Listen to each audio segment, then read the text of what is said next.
Hi PM cinema viewers. இந்த வீடியோவில் நம்ம பார்க்க போகிற சீரிஸ் எங்கன்னா 2025ல நெட்ஃப்ளிக்ஸ் ரிலீஸ் ஆன ஒரு கொரியன் ஆக்ஷன் த்ரில்லர் சீரிஸ்.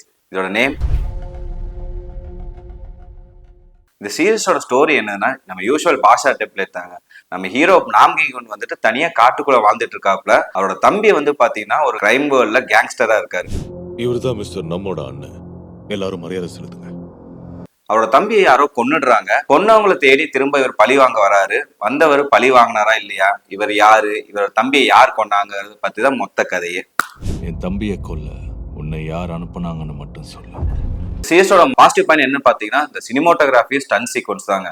மிரட்டி விட்டுருப்பாங்க. இந்த சீரிஸ்ல 4th எபிசோட்ல வந்துட்டு ஒரு ஹால்வே ஃபைட் சீக்வன்ஸ் வரும். அந்த சீக்வன்ஸை மட்டும் நீங்க பாத்தீங்கன்னா மிரண்டு போயிருவீங்க.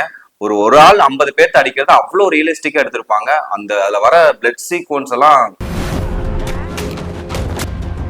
சினிமோட்டோகிராஃபி. இதுல வர சினிமோட்டோகிராஃபியோட டோன் வந்து சூப்பரா இருக்கும். அந்த ராவன் கிரிட்டிங்கான அந்த டோனை வந்துட்டு சீரியஸ் ஃபுல்லாவே மெயின்டைன் பண்ணியிருப்பாங்க.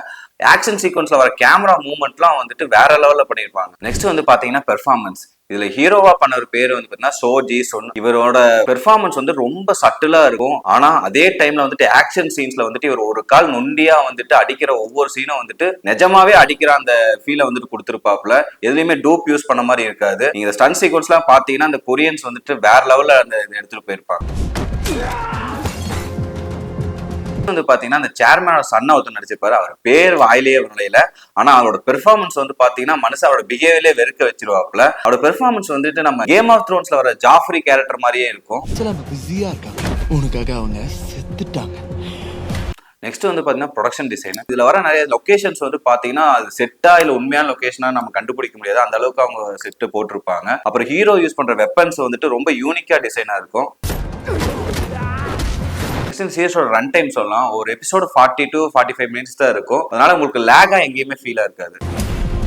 எதுக்காக இதெல்லாம் பண்ணிட்டு இருக்கோம்? இந்த சீரிஸோட நெகட்டிவ் பாயிண்ட் என்னன்னு பாத்தீங்கன்னா இதோட ஸ்கிரீன் பிளே தான் சொல்லணும். நம்ம ஆல்ரெடி பார்த்த ஸ்கிரீன் பிளேவா தான் இருக்கும். ரொம்ப ப்ரெடிக்டபிளா இருக்கும். இதுல வர ட்விஸ்ட் அண்ட் டர்ன்ஸ்லாம் வந்துட்டு நீங்களே ப்ரெடிக்ட் பண்ணிடலாம். நிறைய படம் பார்த்தவங்க கண்டிப்பா இதுல வர ட்விஸ்ட் எல்லாம் ப்ரெடிக்ட் பண்ணிடுவாங்க. சில பேருக்கு வேணா சர்ப்ரைஸா இருக்கலாம். இந்த சீரிஸ்ல நெக்ஸ்ட் பாத்தீங்கன்னா அடல்ட் சீன்ஸ் பெருசா இருக்காது. பட் பிளட் அண்ட் வைலன்ஸ் அதிகமாவே இருக்கும். கொஞ்சம் ரத்த ஆறே ஓடுதுன்னு சொல்லலாம். மற்றபடி இந்த சீரிஸ்ல நான் நெகட்டிவா எதுவுமே பார்க்கல. சாலிடா வந்துட்டு ஒரு 4.5 hours தான் ஓடும். மொத்தம் 7 எபிசோட்ஸ் தான். தமிழ் டப்பிங் நெட்ஃபிளிக்ஸ்ல இருக்கு. கண்டிப்பா இந்த சீரிஸை பார்க்கணும்னு நினைக்கிறவங்க பாருங்க. ஒரு ஆக்ஷன் த்ரில்லர் விரும்பிகளுக்கு இந்த சீரிஸ் ரொம்ப ட்ரீட்டாவே இருக்கும். இது ஆரம்பிச்சதுக்கு நான் தான் காரணம். பார்த்த கொரியன் மூவிஸ் அண்ட் வெப் சீரிஸை வந்து நான் உங்களுக்கு சஜஸ்ட் பண்றேன். நீங்களும் வந்துட்டு இந்த வீடியோ பிடிச்சிருந்தா லைக் பண்ணுங்க, கமெண்ட் பண்ணுங்க, ஷேர் பண்ணுங்க. நம்ம பிஎம் சினிமா சேனலை சப்ஸ்கிரைப் பண்ணிக்கோங்க.